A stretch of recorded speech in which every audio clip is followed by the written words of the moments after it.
Oh, yeah. Here we go again. Let me see. Let me pull up my rules. Rules. What are the golden rules? We are now at rule number 6 of Radio Rec LLC, True School Hip Hop since 2009 by your boy, me, univsolmc. And what are we covering? We want to know if you really want this independent artist lifestyle. Do you really want this? Because I'm going to give you the truth about what it means to be an independent recording artist and owning your own label. Not a label to sign other folks, but you could do that if you want.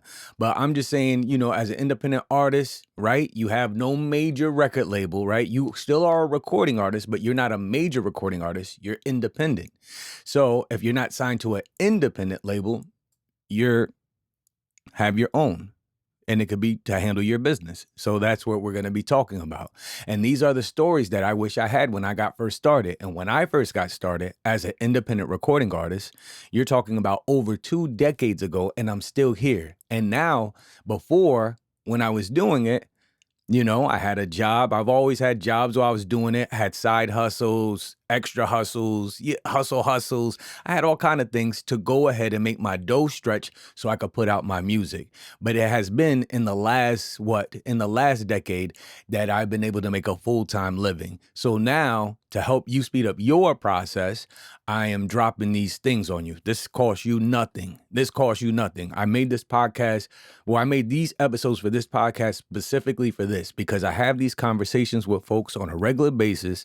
And instead of saying the same thing over and over and over and watching folks take no action, or, or come back to me with something else, I'm putting it all in this podcast. Or in this podcast series. And so you go, check out rule number 1, 2, 3, 4, and 5. And now we're on 6. And it's one every week. Okay. And these are my 25 rules for building a successful music career independently. No help, just you. Okay, well, you'll get help along the way, friends and family, and you pay for services along the way. But I'm saying, as far as your company, you doing things on your own and making it happen. And it's very possible. It's hard, but it's possible to be a solopreneur and an independent artist. But you're going to really have to buckle down and be on top of your game. So I'm hoping that this will help you. So let's get into it, because rule number 6, we really getting into it now. We went through rule number 1, which was in 96, never get drunk before or during a recording session. And you remember why, right? Because you're wasting time, you're wasting money, and that is more than likely your money. So if you're a businessman or woman, you do not want to waste your money. That was rule number 1, right? You know what I'm saying? So stay on point. Don't get drunk and high. Do that stuff after you handle your business, okay? Because you were trying to make a superior product that people will want to buy, product or service that people want to buy. And don't forget about rule number 2, which I learned in 97, which I'm passing on to you now. Everyone's ambition isn't the same. Accept it. Meaning you have a vision and a goal for yourself. And in the beginning, people will, especially when you're younger, everybody says it's all for one for all. But as you will see, as you age in this thing, as you grow older, even if you weren't doing music, as you grow older, you'll start seeing things just kind of, people just go their own way because they have their own goals. They have their own vision. And unless the visions are aligned where 2 people or 2, 3, or however many people can kind of feed off each other to get towards whatever they're trying to get to, then, hey, you're kind of on your own to make things happen. So, and then rule number 3, which I learned in 98, right? You get into these ruts where you listening to music, or people are telling you what to do, or you're in groups and, and things are just the same. You're doing the same thing all the time. And so rule number 3, which I learned in 98 from breaking out of the hip hop groups that I was in, was to experiment to find your sound. Like, experiment, try different things. And it was crazy because I was just watching a Jay Dilla documentary before he had passed. And they were talking about, what is it, the album Frankendink or something like that? I forgot the name of the album. But check out that documentary on Hulu. But he was experimenting with the sound. So it's kind of, it's something that I think a lot of artists want to achieve, but the labels or what they're being told, business people will tell them to stay in this one thing so people can kind of follow what they're doing, which is cool for business, but you still want to experiment with your sound so you can expand your palette. But and then remember rule number 4, which was in 99 that I picked up, which I'm giving to you, is if you think you got what it takes, invest in yourself and trust your process. A lot of people are going to come and they're going to say, hey, you should do this, you should do that, you should do that. But if you're the one putting the money up, right, then you have to trust in your process because nobody can't see what you're seeing. And you should be putting the money up if you say that you got what it takes. So don't be scared to invest in yourself. And then last week we covered rule number 5, which I got in 2000, right? And that was write, record, publish, because you need feedback. And that was very important because how else are you going to improve? You think that you're the nicest person on the planet, right? But it's not really up to you. It's up for you to make something so people can judge you. It's crazy as it sounds. If you want this thing to be a full-time living, you are, I guess, customer facing in a sense. So you have to create products. You have to create something to put it out to people so you can get feedback and see if, people are going to pay, people are going to sign up to your thing, people are going to say, hey, it sucks, whatever the case may be. So you have to write, record, and publish. And so what I showed you last week that I learned in 2000, I put my first single together, got the cover as professional as possible during that time. And I made 1,000 copies, and to find out what people thought about what I was doing, because what I thought I was doing something great. So I wanted to make sure that that's what it was. And so now that was the recap of those first 5. And now again, we're at rule number 6. And the reason why I did the recap, because from rule number 5, this rule number 6, this was the whole really from the beginning. This probably should have been rule number 1, but it is in 2001. So it is year 1 of the 21st century. And it is rule number 6, dream big, keep your head in the sky and both feet on the ground. Now, this is an interesting one, right?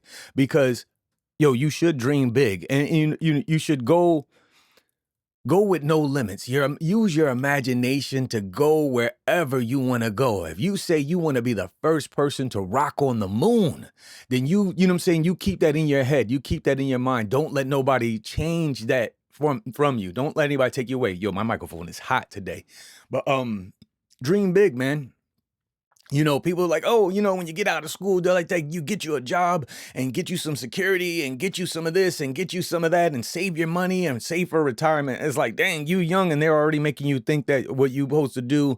And you should think ahead, but it's like, they like lay out these steps. This is what you do. You go to school, you go to college, you go this and then you get a family. Like, dude, like, you might have other dreams. And if you let other people just tell you what to do, what will end up happening, you'll become older and be like, damn, I was just doing what everybody told me to do. Instead of going after you got all these things ruminating in your head, right? You got all these thoughts and I want to do this and that. And I think the worst thing that could happen is as you turn 20, you turn 30, you turn 40, you turn 50. And then at 50 years old, you look back and be like, oh man, when I was 20, I should have tried this. I should have tried that. Then you turn 60, 70, 80. Oh, when I was 50, I should have tried this and I was going to do this and I was going to do that. And it's like, you're only going to be here one time. Why are you playing around with the time? This is a gift. We're on borrowed time. Everything you got is borrowed. You're over here worried about, oh, I got to get this car. I got to get this house. I got to get this. Those are all borrowed items. You can't take any of it with you. So more than trying to collect stuff, what is your big dream? What are you trying to accomplish? I mean, hey, maybe it is stuff. Mine was freedom of time and taking care of my family. I got it. And I got other bigger things. So that's what I go after. So, you know what I'm saying? And it's like, even though the dreams are humongous that I think of, like I'll dream of something. I'm like, man, you are out of your dang on mind. But what I don't do, 2 things I don't do. I try not to. I'm gonna say this one. I try not to put a timeline on things. I make a timeline, an arbitrary timeline, just to keep me pushing forward, right? To keep me pushing forward. But I don't get bent out of shape if I don't hit the timeline all the time, because who am I working for? I'm working for myself. So, you just adjust things or whatever like that. But the other thing that I do is that no matter how big I dream, no matter what it is that I'm trying to accomplish, I keep both feet on the ground. So you just think about the highest element of what you're trying to achieve. And they're probably scaring the crap out of you. It's like, yo, I can never just, from where you're at now and where you see yourself, you'd be like, man, I can never achieve that. But I urge you to keep both feet on the ground and be like, well, what does it look like? What would step one look like? More than likely, step one would go back to one of the rules where I was saying about investing in yourself, right? Investing in yourself. And you're like, oh, I ain't got the money for what I'm trying to do. But you can invest in yourself as far as education, right? That's keeping both feet on the ground. Right. So you have these big, big dreams. I want to be a superstar. I want to do this. I want to do that. I want to own my own construction company, trucking company, jet company. I want to be the president. I want to do X, Y, and Z, whatever it is that you're trying to do. All good. But you need to keep both feet on the ground. You know what I'm saying? Because daydreaming and just, wishful thinking, that's all it is. Daydreaming and wishful thinking. Put both feet on the ground, hands in the dirt, and put in that work, if that makes any sense. And it should make a lot of sense, because for anything that you want, you got to work for it. Everybody that you admire on the highest levels, whether it's in music, sports, movies, you name it, from whatever, business, anything, you know what I'm saying? Yo, they put in the work. No, you just don't sit around and, I hope things are happening. If you're sitting around, if you're dreaming big and just wishing for it to happen, you should buy a lotto ticket, because that's basically what the lotto is. You buy something. I mean, you are taking action in a sense. You're spending a little bit of money, and then you're hoping that something hits for you, versus taking that same dollar, right? Say, imagine this. You have a big dream. And I'm gonna end this with this. Let's just say you have a big dream, and you say that you don't have no money to invest in your dream, but every weekend, you're chilling, because you work hard. So every weekend you're chilling, and you're spending money, drinking, smoking, hanging out, doing whatever you do, doing whatever you do.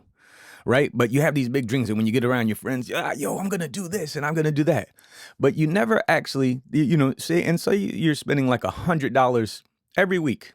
It's not much, right? Every weekend, party, chill, blah, blah, blah, blah.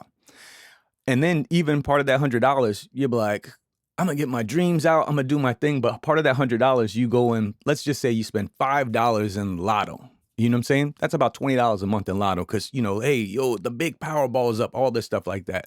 You took no action during for your dreams. You were partying, chilling, spending money, spending time, and then buying lotto tickets. Now, never mind all that partying and all that other stuff, right? Let's just stick with the $20 that you use for lotto.